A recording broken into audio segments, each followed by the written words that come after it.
Welcome to my podcast, which I've decided to call Home Performance Company Startup. And the purpose of the show is to help contractors, home improvement salespeople, energy auditors, and really anybody that is looking to start a home performance company. And it's going to be a big thing with the Inflation Reduction Act. That's a bill that's in place for the next 10 years. And home performance is, in a lot of ways, I think, in its infancy. I mean, it's been around a while, and there are certainly people that have much more experience than myself. But I do think that it is something that is going to become pretty big, and there's going to be a lot of companies out there existing that are looking to figure out what it's all about, because they're going to want to get in on the action.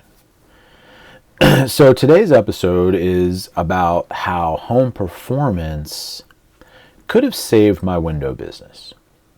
And what I mean by that is back in 2006, I got obsessed with windows. I went into business with a friend of mine and just couldn't get enough of it. I was, prior to that, working in an office, in a hotel. It was, just a different world. And traffic and all that, but coming over to the world of windows, it was home improvements. It was going out into people's homes. I was able to sort of drive around and sort of stepping into a world of being self-employed. That was again back in 2006. That also was empowering. I was also simultaneously during that time obsessed with the internet. And I was doing a good job of figuring out how, at that early stage, how to speak Google's language. And that's kind of carried with me, up to this day. And that's something that I'm also hopefully going to bring to the table with this podcast, is help people understand a few key, basic, simple concepts to help them take control of their lead flow and getting on that horse. So back in 2006, like I said, drank the Kool-Aid, got into windows. We slowly graduated into siding and roofing. So I was pretty much an exterior remodeler. But in 2015, we ended up going out of business. And there are a lot of reasons for that, and I will definitely, break that down over time. But the biggest was the fact that we were just spending so much money on advertising. And that just lends itself to one important concept when it comes to windows and roofing and siding. It's very competitive. There are a lot of jobs out there to be done, and most will say there's plenty of business, and I would agree. But it is also very competitive. So there is a lot of wasted resources on advertising, whether it's making the phone ring and getting out there and pitching it only to lose the business because somebody else came out and undercut you or what have you. But the point is it's very saturated with companies. Now, had I known, and this is, something that a lot of people say, it's very, what would you say, cliche, but had I known then what I know now about home performance, hence the reason why I want to get this out there, I don't think my company that I was a part of would have ever gone out of business. We would have been ahead of the curve. And that was back in, if we would have done it around 2012, because remember, I started in 2006 and we went out of business in 2015. So had I started maybe in 2012 when things started to look a little bit bad, then I don't think my company at that time would have gone out of business. And the reason why is because when I first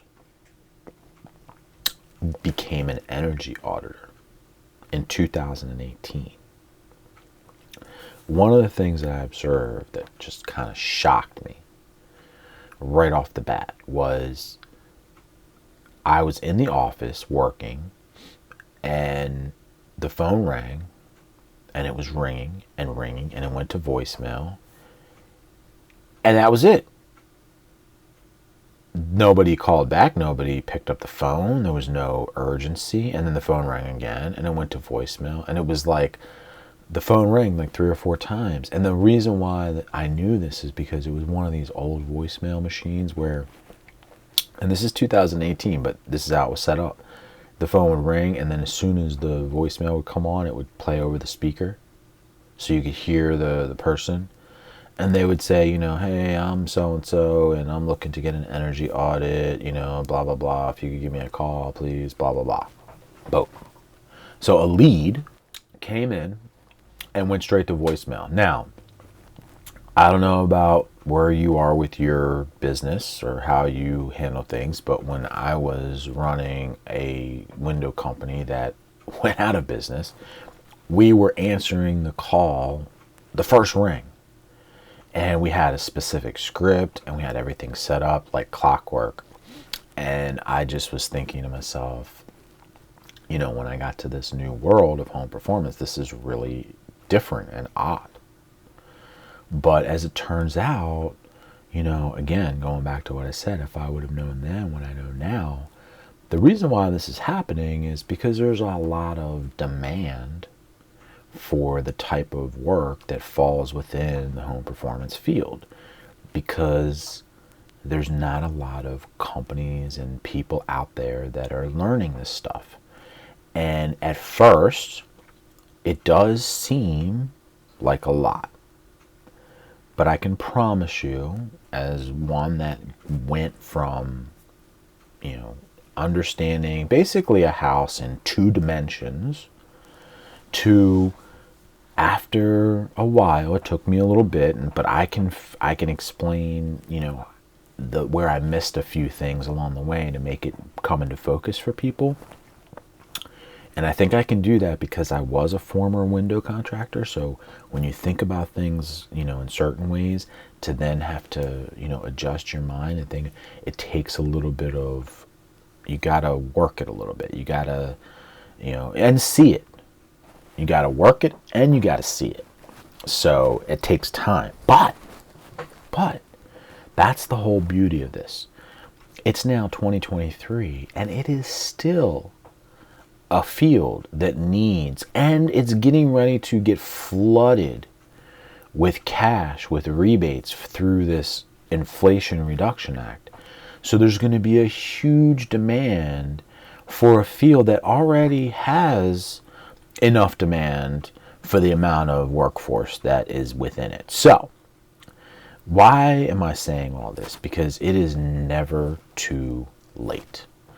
And what you need to do is you need to get online and search for the Building Performance Institute, BPI, and just look into them. Read about it. Look at the Building Analyst certification and the Envelope Professional certification. Now, it is June 2023, and there were some recent changes to the designations. So you may not find those two specifically, but I am in the middle of this podcast, so I cannot look it up right now. But I will try to remember to put it in the notes. But anyway, you will find, a pathway to the training course and the certification that is required to become an energy auditor. And that's the first step. Your first goal, if you are interested in doing this, if you have not already gotten your certification, is to get certified. And that's going to require a little bit of education and some thinking and training, but that is one of the best parts, because when you first get to the training and you have a good instructor, they are going to enlighten you on things that are going to make a lot of sense, and that is also going to get your juices flowing. Because when I first took my day one of my course, I really wasn't even, at that time I had just gone out of business 2 years, and I wasn't really thinking about starting a company or anything. I was more just trying to further my, I need to get a job basically, and I didn't want to become a window salesman. So when I was sitting in that classroom, I just remember now, my juices were flowing. I was like, oh man. And what I mean by juices is just, you're always looking for a way to, impart wisdom to a homeowner, make them trust you, feel comfortable, and knowledge is power. So if you can go into a house and provide and present information that not everybody is talking about, think about the power that has. And I would oftentimes report to a friend of mine that was familiar with the window business. When I would get done with my energy audits, and not through tactics, just through sheer hard work, I would have the customer literally eating out of the palm of my hand. So get educated, get certified, check out BPI, the Building Performance Institute. Had I done that back in 2012, and I was so close to doing it, I was so close, I just didn't know about it, then you will get certified and you will change the complexion of your business. Now, maybe you already have a successful home improvement company. This will just add another branch that'll just secure, your future. So anyway, thanks for listening. This is, again, the second episode, and I hope it's been helpful for you. And, I will just keep coming with more and more and more. Thanks for listening.